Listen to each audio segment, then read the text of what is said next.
Bisa melihat ketampanan saya? Oh ya, jangan cemburu ya. Kalau nggak bisa saya mau naik. Nah, lebih jelas. Nah, begitu jelas malah jebule gak ganteng jelas gitu.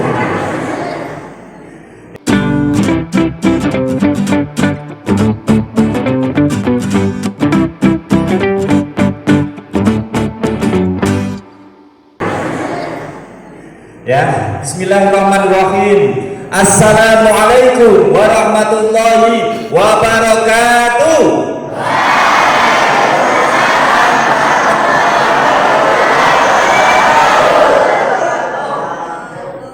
Alhamdulillahi rabbil alamin alladzi arsala rasulahu bil huda wa dinil haqq liyudhhirahu 'ala dini kullih wa kafa billahi syahida. Ashhadu an la ilaha illallah wa ashhadu anna Muhammadan abduhu wa rasuluh la nabiyya ba'dah. Allahumma sholli ala Muhammad wa ala ali Muhammad amma ba'du. Bagaimana kabarnya malam hari ini? Jawabnya yang semangat. Biasanya kalau ditanya kabar bagaimana?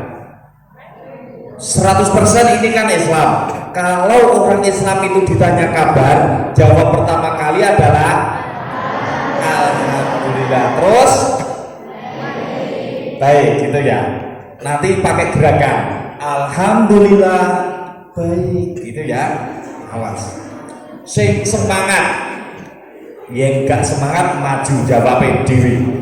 Siap. Bagaimana kabarnya malam hari ini? Enak saya jawab gini iki. Alhamdulillah. Kowe apik ah. Kowe apik. Aku ya baik. Wong sing semangat kok kedua tangan. Alhamdulillah baik gitu ya. Kalau putri kan alhamdulillah baik gitu ya. Siap. Awas nek gak geraknya ya bangetan berarti ya. Bagaimana kabarnya malam hari ini? Luar biasa, tepuk tangan untuk kita semuanya. Alhamdulillah semuanya dalam keadaan sehat, terutama diberi jantung yang masih bisa berdetak. Jantung ini berdetak sehari semalam itu sejumlah 103.689 kali. Berapa? 103.683 kali. Itu kalau orang normal.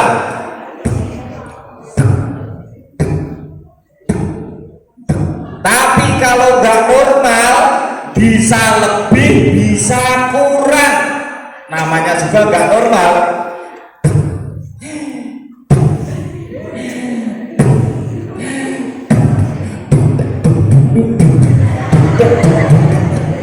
Detak jantungnya malah detak. Makanya semua yang ada di sini semuanya normal, bersyukur kepada Allah dengan mengucapkan alhamdulillahirabbil alamin. Baju baru, badannya sehat, jadi juara. Kalau nemu duit, kok alhamdulillah duitnya sopo. Nemu duit itu astagfirullah terus diumumke kok malah nemu duit alhamdulillah bisa tuku mentol. Nemu duit kok alhamdulillah itu bukan hak kita. Nemu duit itu astagfirullah. Baleni baju baru, badannya sehat, jadi juara. Kalau nemu duit astagfirullah. Jenek sing nekat alhamdulillah. Pokoknya alhamdulillah tak kantongi. Rezeki itu bukan rezeki ya. Itu peringatan dari Allah. Ini manggilnya adik-adik atau teman-teman enaknya? Teman-teman aja ya, kita kan sebaya. Berapa usiamu Mas? 12. Sudah sholat belum? Belum ya? Itu penting.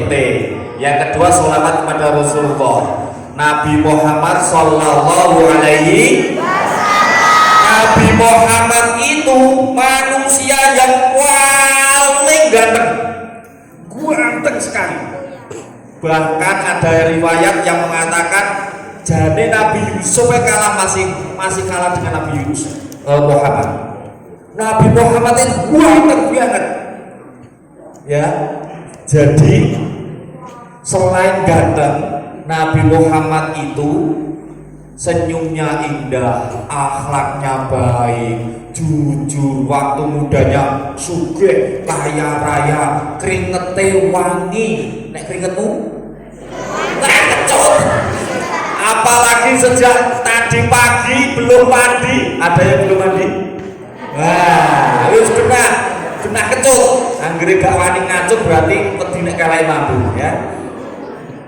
Tapi Nabi Muhammad itu keringetnya wangi walaupun tanpa minyak wangi. Nah, mudah-mudahan kita semuanya mendapatkan syafaat dari Nabi Muhammad Sallallahu Alaihi Wasallam. Amin Allahumma. Amin Allahumma. Semua nabi itu gak bisa memberi syafaat kecuali Nabi Muhammad Sallallahu Alaihi Wasallam. Nabi Adam gak bisa. Kenapa Nabi Adam gak bisa? Di hadis yang panjang, Nabi Adam itu gak bisa memberi syafaat karena pernah berbuat maksiat, melanggar perintah Allah. Apa perintahnya kepada Nabi Adam? Waktu di surga, jangan makan buah khuldi. Itu yang menamakan setan, buah khuldi. Tapi Nabi Adam memakannya sehingga turun ke bumi. Kemudian datang kepada Nabi Nuh. Nabi Nuh itu kesalahannya berdoa kepada Allah untuk memusnahkan manusia. Banjir bandang yang besar sekali, banyak. Kemudian umat manusia mati kecuali hanya berapa ratus saja. Kemudian Nabi Musa punya dosa. Tahu dosanya Nabi Musa? Waktu masih muda, Nabi Musa ini ketemu dengan orang, terus membela ada orang bertengkar, dibela salah satu, yang satunya dikuaplek. Kaget. Sing dikampung ini mau langsung mati, langsung mati, padahal orang salah karo Nabi Musa. Nabi Musa itu kesalahannya. Nabi Ibrahim juga punya salah. Pernah berbohong. Nabi Ibrahim itu selama hidupnya pernah berbohong. Ngapusi berapa kali? Siapa yang bisa? 3 kali. Nabi Ibrahim itu ngapusi selama hidup 3 kali. Itu pun ngapusinya untuk kebaikan. Suatu ketika ayahnya Nabi Ibrahim namanya siapa? Siapa namanya ayahnya Nabi Ibrahim? Azar. Azar berkata kepada Ibrahim yang masih muda, Ibrahim, besok minggu Raja Namrud mengadakan pesta besar-besaran di alun-alun. Ada campur sari, Nela Karisma, ada penyanyi dangdut, ada pop rock lengkap, si Denny Yoenek, minuman lengkap. Ibrahim, kamu harus datang. Tapi Nabi Ibrahim gak mau datang. Begitu diajak bapaknya di pagi hari, berbohong sama bapaknya. Mohon maaf Bapak, faqala inni salim. Sesungguhnya saya ini sedang sakit. Padahal waktu itu sehat. Hanya karena tidak ingin pergi ke tempat maksiat itu, dia bilang kepada bapaknya sedang sakit. Nek kowe nek ditawari ngono kuwi mangkat ora? Boten, tenane. Nek alun-alun ning lapangan nek campur sari gratis, terus dijempaki makanan minuman gratis, makan apa boten? Wah, oke sing mangkat. Grup kuwi mangkat ora? Wangkat sekar dhewe. Ya, tapi Nabi Ibrahim enggak, itu kebohongan pertama. Kebohongan kedua, waktu menghancurkan patung-patungnya Raja Namrud kan marah. Nabi Ibrahim ditangkap.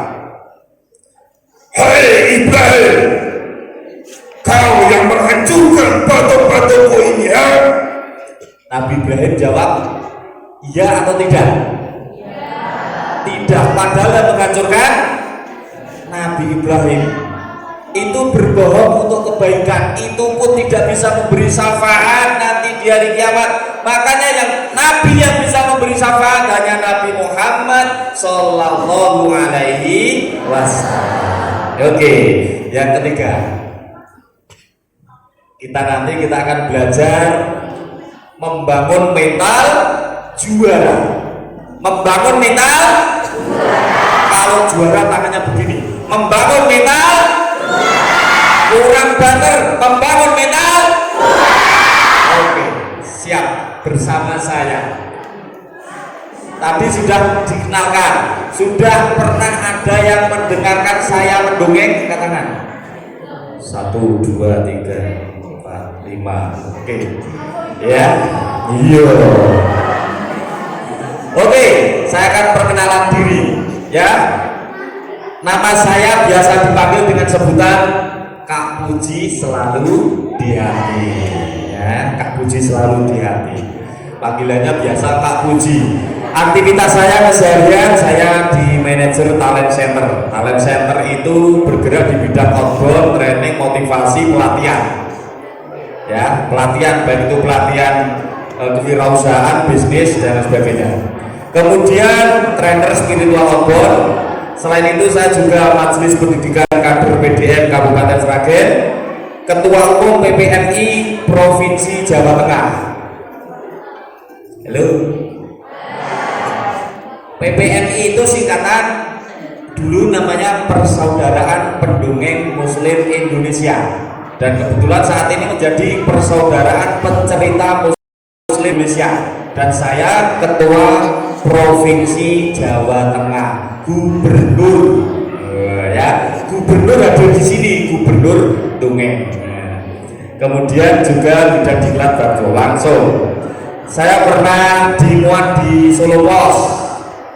Profil tentang saya penuh, ya, ada 2 halaman membahas, nulis tentang saya di Solo Pos. Kemudian pernah di majalah Genta juga. Selain itu saya juga pernah ditulis di koran Republika tahun 2018. Nah, baik, untuk malam hari ini tolong nanti semuanya mengikuti tipsnya. Yang pertama, jangan tutup hati dan pikiran. Maksudnya, kalau hati pikiran kok ditutup itu gimana? Ngerasani. Alah, apa kuwi pembicarane? Ayo ngono iki kaya jos. Nah, itu sudah menutup. Alah, paling sedisi yo ngono kae. Nah, berarti menutup. Kalau ditutup maka ilmu seperti apapun diberikan tidak akan masuk. Makanya yang pertama adalah buka hati dan pikiran. Pertama apa? Buka hati dan pikiran. Yang kedua, orang kalau memanah harus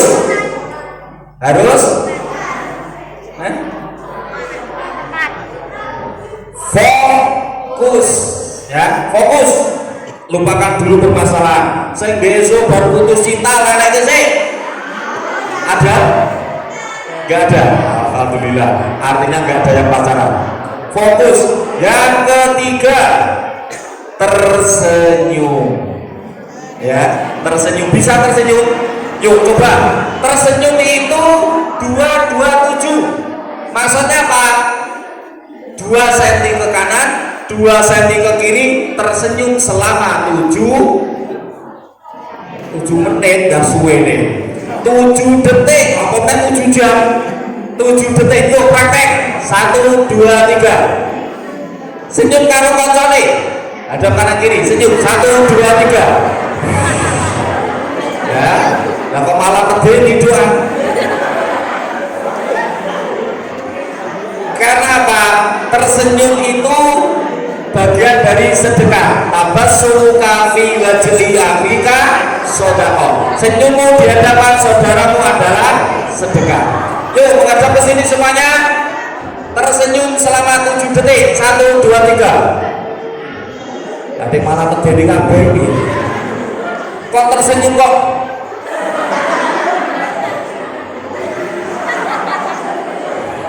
Ya. Tak kasih contoh. Karena kenapa harus tersenyum? Tersenyum itu kan hatinya senang. Kalau hatinya senang, menerima ilmu itu akan lebih mudah. Contohnya orang yang tersenyum.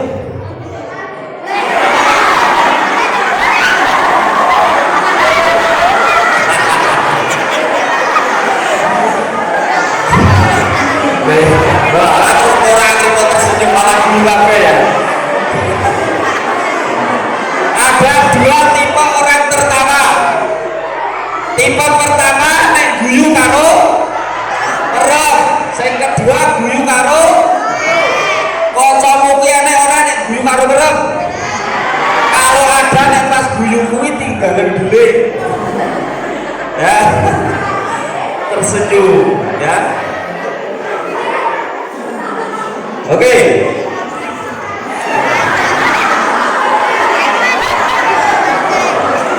Pak Dene sapa iki? Kodane ngacup kodane.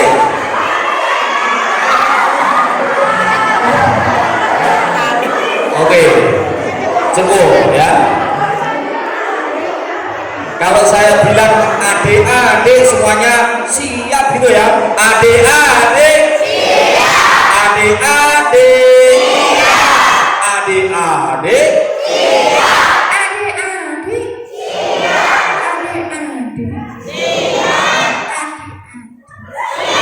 adik-adik luar biasa semangat. Oke. Itu kemudian kita akan belajar bersama tentang membangun mental tangannya begini. Ulangi. Membangun mental silakan ya. Kak Puji mau tanya, siapa yang ingin menjadi juara? Katakan. Ulangi sambil bilang saya gitu ya. Siap. Siapa yang ingin masuk surga?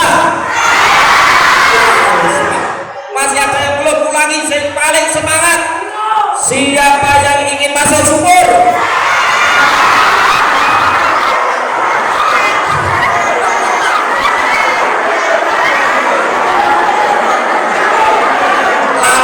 Lari. Sorry.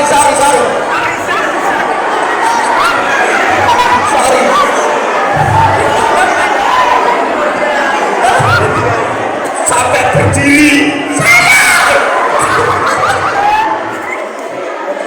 Ya Allah, kleru. Siapa yang ingin masuk surga? Semua ingin. Siapa yang ingin menjadi juara? Oke, turunkan. Jadi juara itu susah apa mudah? Susah. Walaupun susah, tapi bisa apa tidak? Bisa apa tidak?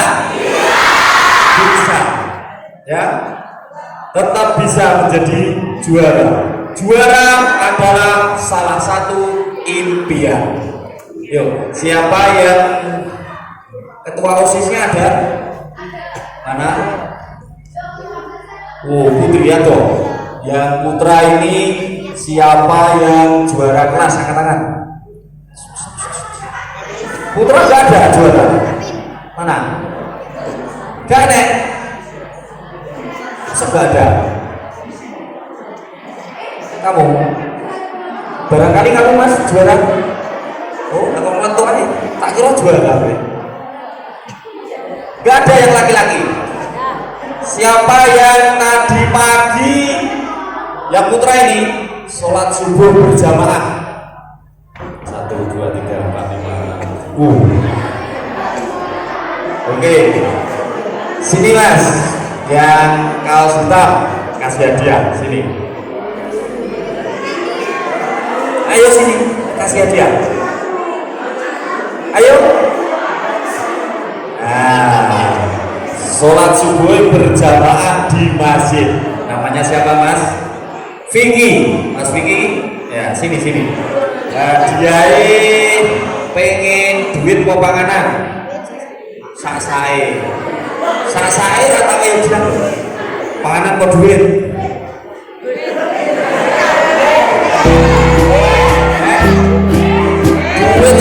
Ini kok sing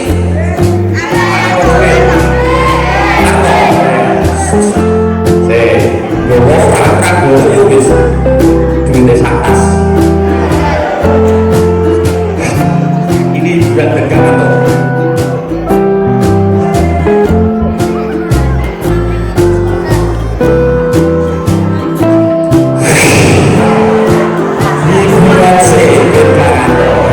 Tangannya masuk Mas.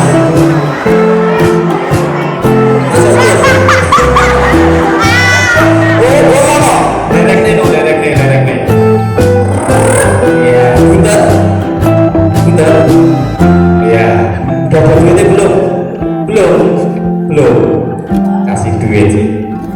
Orang gowo ya wis ya. Orang apa? Lumayan. Ora 2000. Masuk ya? Ada? Bener ada? Mas Vicky kelas berapa? 7G. Aku gak ngambil lo ya.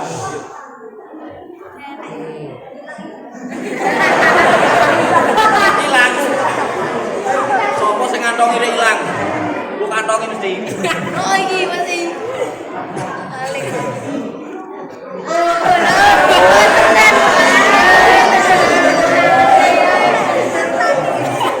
Leboknya lo ya. Ada? Tenan? Wah tapi keren nek. Aku gak ngapa-ngapane aku harus dipuming. Tenang lo ya, aku gak ngapa-ngapane toh. Bener. Yuk dirogo.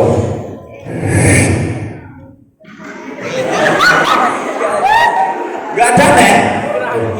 Sopo nek sing ngantong iki. Sopo sing dikantong.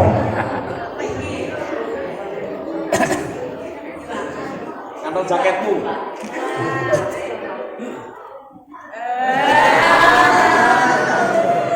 Kantongi kuwi Mas.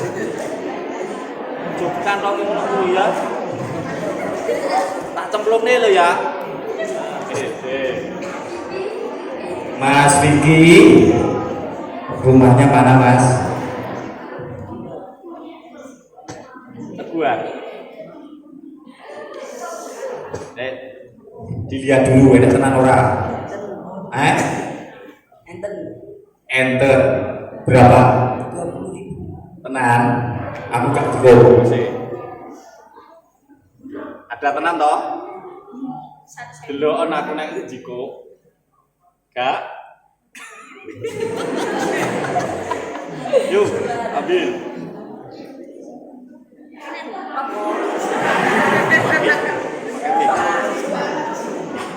Ada enggak? Enggak. Tenane lho. Lengan dineh. Juga. Mosok gak enak. Gua enggak. Dah. Enggak goyang.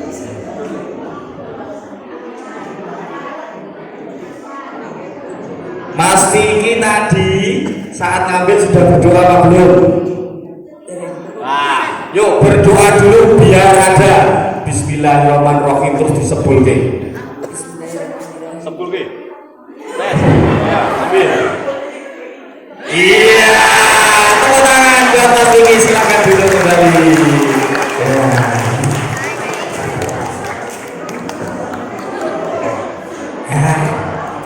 Wah, mau tak berdoa hilang terus ya. Kantongi kuwi. Adik-adik siap membangun mental juara itu tujuan kita semuanya. Juara tidak hanya juara di kelas, tapi dalam kehidupan kita harus menjadi, tadi sampaikan, menjadi juara atau pemenang. Ya, ada 3 kuncinya yang akan saya sampaikan. Ada berapa? Berapa? 3. Sebetulnya banyak, tapi saya ringkas, saya tulis ada 3. Saya singkat MTS. Nah, MTS apa? MTS. Ben gampang diingat. M apa itu M? Yang pertama adalah mandiri. Apa? Mandiri. Saya yakin yang ada di sini, ini kemah di Segoro Gunung, salah satu tujuannya melatih mandiri, melatih kemandirian. Masaknya masak sendiri atau beli? Dicatat. Mandiri, cuci piring sendiri atau dicucikan gurunya? Cuci sendiri. Kalau di rumah cuci sendiri atau dicucikan mas? Oh, cucikan ibu. Nek Putri sendiri. Mantap. Saya Putra, kalau di rumah cuci piring sendiri apa ibu yang cuci? Ah, tenang Sohabusi. Ya, mandiri karena sudah pada gede, sudah SMP, MTS, sudah tidak SD lagi, apalagi TK. Kalau anak TK itu kan paling habis makan tinggal, SD paling dikembalikan saja. Tapi karena sudah MTS, sudah 12 tahun ke atas, berarti harus bisa mandiri. Bukannya makan mandi sendiri, ya, makan mandi sendiri. Ya. Kemudian yang kedua teratur. T itu adalah teratur, disiplin. Tadi di sini maghribnya disiplin, isanya disiplin. Kalau di rumah sebagai seorang muslim, terutama laki-laki, sholat wajib berjamaah di masjid. Yo, yang laki-laki jelas sholat sehari semalam yang 5 kali itu diusahakan di masjid. Itu disiplin, teratur. Teratur kapan waktunya belajar, kapan waktunya main HP. Kalau main HP biasanya jam berapa? Jam berapa mas? Sawaya-waya. Sawaya-waya. Ya Putri kalau main HP jam berapa biasanya? Wes pokoknya sedih sebagai HP-HP terus. Harus diatur. HP itu banyak sekali kejadian gara-gara kecanduan HP saat ini itu ada yang stres. Nanti kalau ada waktu tak setelkan videonya gara-gara mainan HP banyak yang stres. Ini kisah nyata ya. Makanya harus teratur. Teratur itu disiplin. Kapan waktunya sholat, kapan belajarnya, kapan main HP-nya, kapan waktunya bermain sama teman dan lain sebagainya, itu harus diatur. Nah, nanti saya lebih banyak bercerita karena saya seorang pencerita. Yang ketiga S-nya adalah apa? Sregep seperti dewi. Sregep orang rasa-rasa kodam salat berjamaah no, dan sholat. Oh siapa lo? Kau bisa anak kecil Padahal sudah waktunya. Makanya sregep menjadi kunci untuk menjadi juara. Sregep apapun ibadahnya, sholatnya, kemudian sregep sinaune dan lain sebagainya, tidak perlu saya terangkan satu persatu ya. Kemudian apa jadinya jika ketiganya ini hilang salah satu? Bingung. Jadi sregep neng ora teratur, yo sregep sholat neng ora teratur, Jane mandiri yo teratur ning ora sregep. Maka ketiga-tiganya harus ada. Sekarang ini saya akan mulai bercerita karena seorang pencerita. Halo. Siap mendengarkan cerita? Siap. Ini kisah nyata. Kisah nyata, tolong didengarkan dengan seksama. Ada seorang anak kecil yang lulus SMP. Usianya waktu itu lulus SMP adalah 15 tahun. Anak ini karena keterbatasan dana, orang tuanya tidak punya biaya untuk membiayainya, sehingga anak ini tidak melanjutkan ke sekolah. Tapi apa yang dilakukan anak yang baru lulus SMP ini kemudian memilih bekerja karena tidak disekolahkan oleh orang tuanya. Setelah bekerja, kemudian bekerja ke sawah, kemudian kerja ke pabrik, merantau ke Jakarta. Padahal masih kecil, merantau ke Jakarta ikut orang waktu itu membuat antena TV. Bekerja ikut orang itu tidak enak.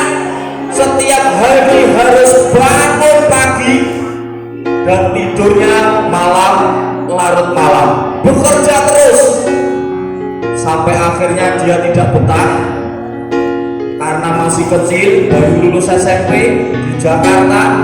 Anak ini pun pindah kerjaan, berjualan keliling dari satu kampung ke kampung yang lainnya untuk berjualan. Apa yang dijual? Yaitu jamu. Apa? Berjualan jamu. Anak ini pun berjualan jamu. Setelah lama akhirnya pulang. Kemudian sampai di rumah kerja di pabrik. Sampai akhirnya 2 tahun anak ini bekerja dan tibalah bulan Juni pendaftaran SMA. Anak ini pun mendaftarkan sekolah SMA. Teman-temannya waktu SMP itu sudah kelas berapa? Kelas berapa? Kelas 3, tapi dia baru masuk kelas 1 karena ketiadaan biaya. Namun karena anak ini mandiri, teratur belajarnya dan juga rajin, baik itu belajarnya, ibadahnya, sampai akhirnya kelas 1 SMA masuk. Tapi sayang, biayanya juga seret. Dulu kalau sekolah, apalagi di swasta itu bayar. Anak ini sering tidak masuk bekerja, tidak masuk sekolah, kemudian bekerja ke sawah. Ngerek, tahu ngerek? Tahu ngerek? Panen, ngerek. Setelah 3 hari seminggu masuk sekolah. Sampai di sekolah kemudian tanya kepada teman-temannya, enek ulangan apa hari seminggu ini? Oh, seminggu ini ada ulangan matematika sama bahasa Indonesia. Baik, anak ini pun pergi menemui gurunya. Pak, saya kemarin belum ulangan matematika. Oh ya, Bapak Ibu gurunya lama-lama hafal. Nyadi kerja Pak. Kerja apa? Ngerek Pak. Oh, ngerek. Gurunya juga Renyuh. Oh iya iya, gak apa-apa, sini ulangan sini. Ulangan matematika sendirian di kantor. Kemudian setelah istirahat kedua bertemu dengan guru bahasa Indonesianya. Pak Mas, minta ulangan Pak. Loh, lah gak lebu deh. Boten Pak. Lah nanti ngerek Pak. Hah? Oh ngerek. Iya Pak, kami bayar sekolah. Setiap saat seperti itu. Anak ini sering tidak masuk, tapi pergi ke sawah atau buruh yang lainnya mencari uang untuk membayar sekolah. Tapi walaupun anak ini tidak masuk, sering tidak masuk, tapi juara itu tidak lepas dari juara 1, 2, 3. Kenapa? Karena mandirinya, teratur belajarnya. Kapan waktunya belajar? Belajarnya itu sebelum subuh. Sebelum subuh belajar, habis subuh ngaji, berngaji terus belajar lagi sampai menjelang masuk sekolah. Padahal waktu masuk sekolah, orang tuanya itu sudah marah-marah. Pertama kali mendaftar sekolah, orang tuanya itu marah. Piye kowe kira daftar sekolah lek ora gate piye? Sing gate sapa? Bu, tenang mawon. Mengke sing biayai kula piyambak. Mengke kula piyambak ingkang raget, Bu. Tenang, wis bayar dhewe aku kok, gak tedet kok bayari. Nggih, Bu. Makanya anak itu sejak kelas 1 SMA sudah mencari biaya sekolah sendiri. Naik ke kelas 2, kondisinya masih sama. Sering tidak masuk dan mencari biaya sekolah. Sampai ke kelas 3, anak ini pun masih sama, tetap mendapatkan juara 1, 2. Kalau tidak juara 1, juara 2. Padahal sering tidak masuk. Tapi ya itu tadi, pelajarannya sebelum diajarkan di sekolah, dari rumah sudah dipelajari sebelum subuh. Itu fresh, pikiran itu masih fresh. Kalau pengen belajar, pengen ilmunya biar masuk, belajar itu sebelum subuh. Fresh, pikirannya cemerlang. Begitu ujian nasional, waktu itu namanya EBTANAS, evaluasi belajar tahap akhir nasional, EBTANAS. Saat ujian itu harus membayar biaya ujian. Anak ini bingung, waduh, gimana caranya bayar? Sementara aku nggak punya duit. Tiba-tiba Allah memberi pertolongan. Apa itu? Ada kerjaan. Hei, kowe gelem nyambut gawe ora? Wih, gelem. Apa nyambut gawe ne? Kowe godhog banyu, godhog wedang, gocah kemah. Jumlahe 950 mahasiswa baru. Wow, siap. Akhirnya apa yang terjadi? Anak ini bekerja selama 6 hari, tidak masuk sekolah selama 6 hari, mencari duit untuk membayar biaya ujian, bekerja di Klaten karena waktu itu ospek UMS. Ospek itu kalau di SMP namanya MOS ya, MOS, ospek mahasiswa baru UMS sejumlah 950 orang. Itu sing godhokne banyu, yang membuatkan minuman adalah anak ini. Ya, anak ini yang membuatkan minuman. Kemudian kira-kira kalau 950 orang kuwi nek godhog banyu kuwi kira-kira sepiro? Ternyata 6 panci yang besar yang tinggi itu. Kalau di kampung saya namanya jimbeng. Tahu jimbeng? Tahu jimbeng? panci sing tinggi, sak tinggine hampir segini, semeter. Itu 6 sekali minum, habis itu habis. Dan anak ini tugasnya mengambilkan air. Waktu itu gak ada kompor, masaknya pakai kayu.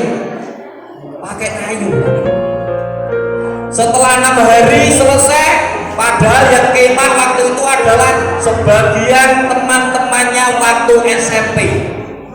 Kira-kira malunya seperti apa?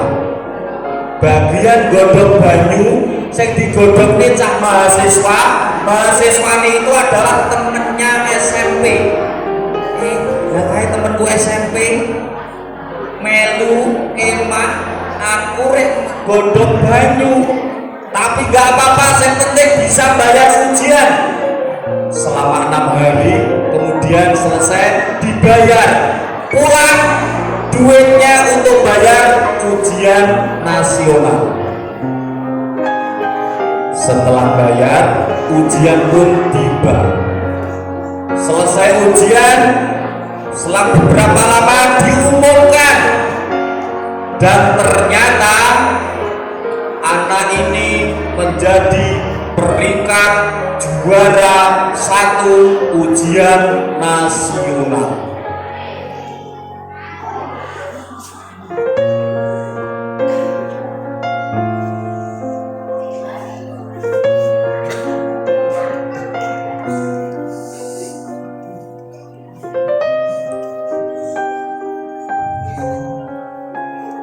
Ya, dan anak itu menjadi juara 1 ujian nasional. Ini kisah nyata, dan alhamdulillahnya anak itu saat ini anak yang waktu sekolah mencari biaya sendiri, di waktu ujian bingung gak punya duit, setelah punya duit akhirnya bisa membayar ujian dan mendapatkan peringkat 1. Saat itu anak ini sudah berdiri di depan adik-adik semuanya, dan anak itu adalah saya sendiri.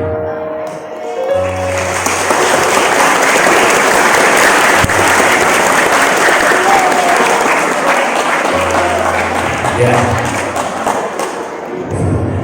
saya kalau teringat waktu itu saya kadang menangis. Ya, bayangkan masih kecil, cari duit sendiri untuk biaya sekolah, mau masuk SMA saja nggak punya duit, disengeni wong tuane wis serasa sekolah orang duit ya le, awake dhewe mangan kowe angel. Kadang-kadang sehari ini sarapan makan, nanti siang nggak makan, makannya sore lagi, besok pagi sarapan kadang-kadang nggak punya. Tapi alhamdulillah saat ini sudah bisa merasakan kebahagiaan, sudah bisa membahagiakan orang tua. Orang tua saya alhamdulillah sudah bahagia. Kalau yang tetangga-tetangga yang lain mungkin ada dapat BLT, alhamdulillah orang tua saya sudah nggak dapat BLT, artinya sudah dicap menjadi orang yang sudah berada.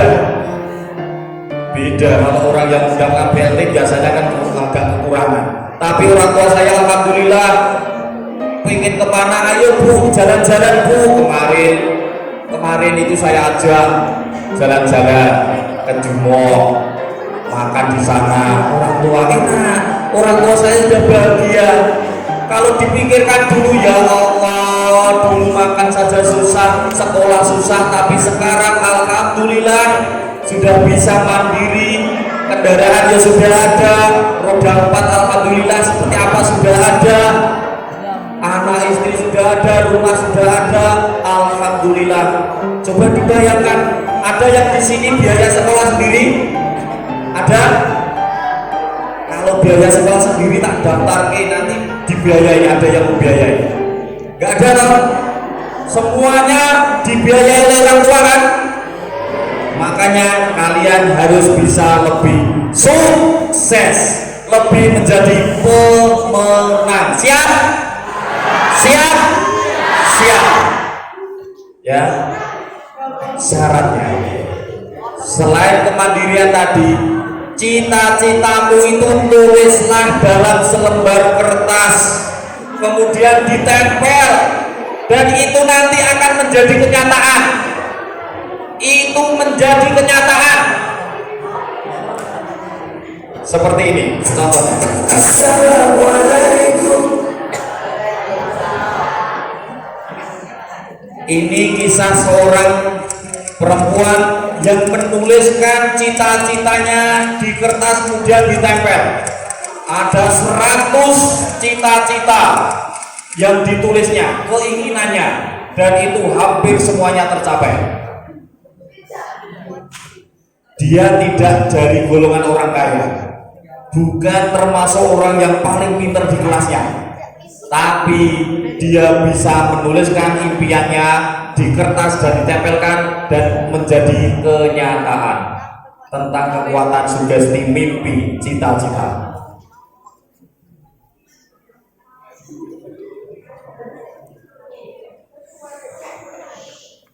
Mudah-mudahan ini menjadi inspirasi bagi kita. Tulislah cita-citamu.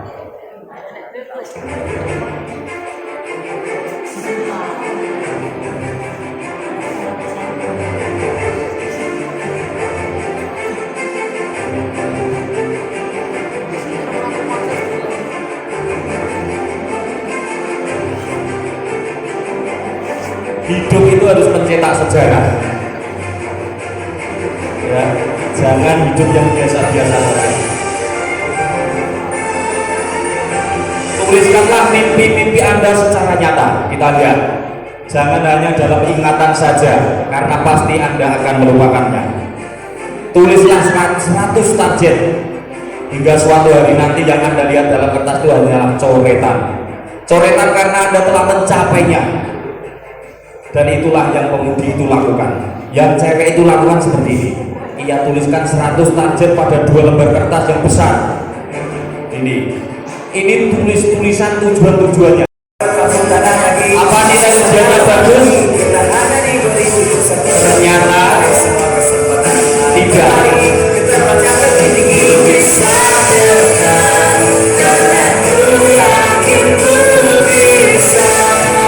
Jadi dia bukan dari mana orang kaya.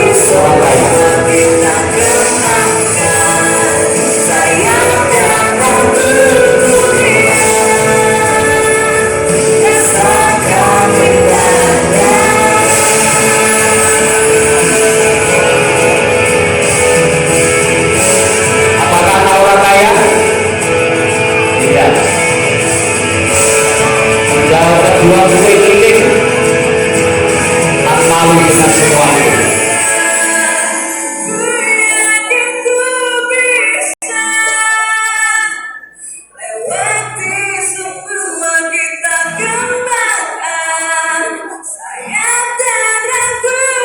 Salah satu targetnya adalah mimpi menjadi speaker pembicara di luar negeri.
Dan sekarang giliran Anda telah tiba.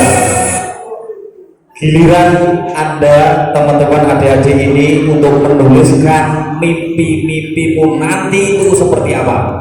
Misalkan nanti di saya mau melanjutkan ke sekolah favorit setelah dari MTS, tulislah.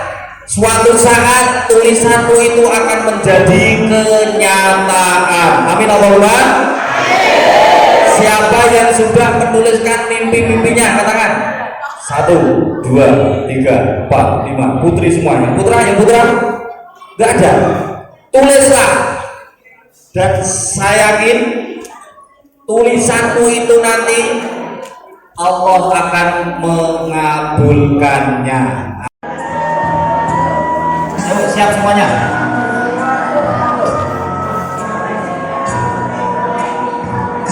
Dihayati. Yuk nyanyi semuanya.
Bangga bapak ibu guru, jangan membuat mereka kecewa,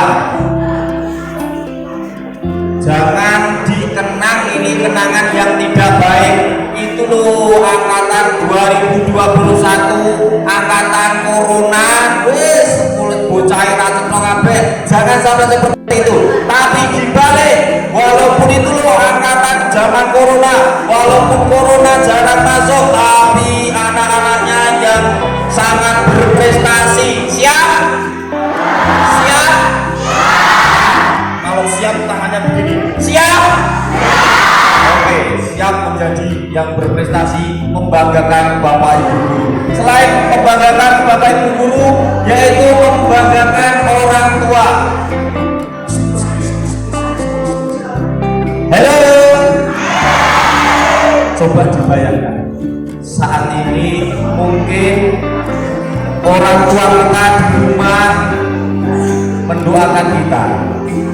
Siang hari orang tua bekerja, apalagi ada yang malam hari ini masih bekerja.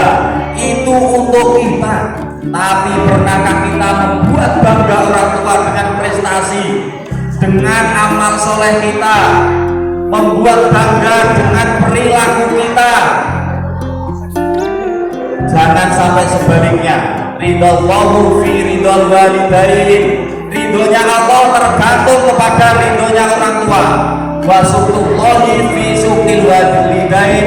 Dan murkanya Allah tergantung murkanya orang tua. Lihat orang tua kita yang sudah susah payah,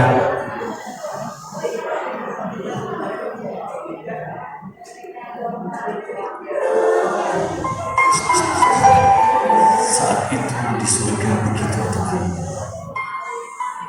sehingga suara dari bumi dapat terdengar.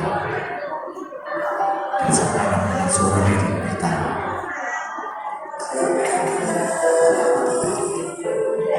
Tuhan, jika saya harus pergi sekarang, bisakah Engkau memberitahu siapa nama malaikat di rumahku nanti?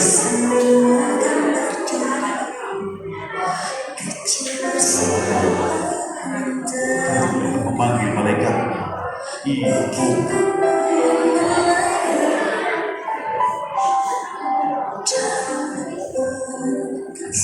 Yuk semuanya diam. Kenanglah Ibu yang selama ini telah menjaga, melindungi dan mengajarimu berbagai hal sejak engkau lahir. Kenanglah Ibumu yang selalu meneteskan air mata ketika menyaksikan perilakumu yang tidak baik. Ingatkan engkau ketika Ibumu rela tidur tanpa selimut demi melihat tidurnya dengan dua selimut membalut tubuh. Ingatkan engkau ketika jemari Ibu merusak kepala dan membantu menyisir rambut. Dan ingatkan engkau ketika air matanya menetes ketika ia melihat kembali sakit. Sadarkah engkau anak-anak, sebenarnya tanpa sepengetahuan, setiap kali berdoa, Ibu selalu menyempatkan memohon kepada Tuhan untuk segala kebaikan, kemudahanmu dan kesuksesan. Sadarkah engkau anak-anak, menghadapi ujian besok, bisa jadi lebih sering berdoa secara khusus. Semuanya demi untuk kemudahanmu dalam tes atau ujian. Semuanya demi untuk kesuksesanmu dalam tes dan ujian. Kesuksesan sekolahmu adalah salah satu harapan besar. Karena kesuksesan sekolahmu adalah salah satu keinginan. Tahun-tahun ibumu dan ayahmu berjuang dengan segala cara untuk menjamin keberlangsungan pendidikan. Salahkah bila mereka begitu berharap akan kesuksesan? Salahkah bila mereka begitu menginginkan kesuksesan? Salahkah bila mereka berhasil berusaha? Salahkah bila mereka menginginkan berusaha?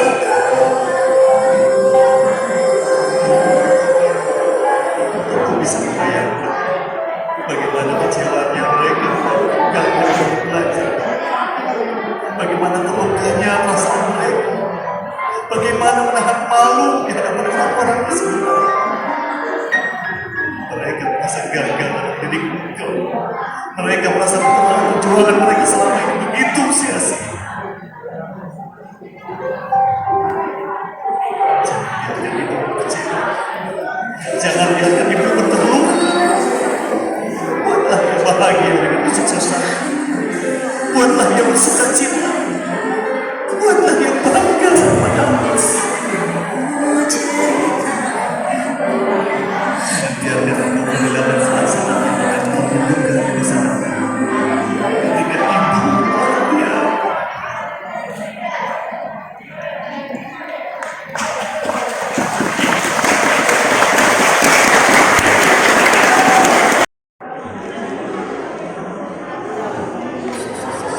Coba biar tenang dulu ya.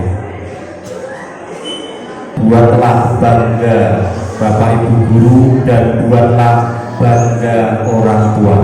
Jangan pernah menyakiti, mengecewakan Bapak Ibu guru. Siap angkat tangan.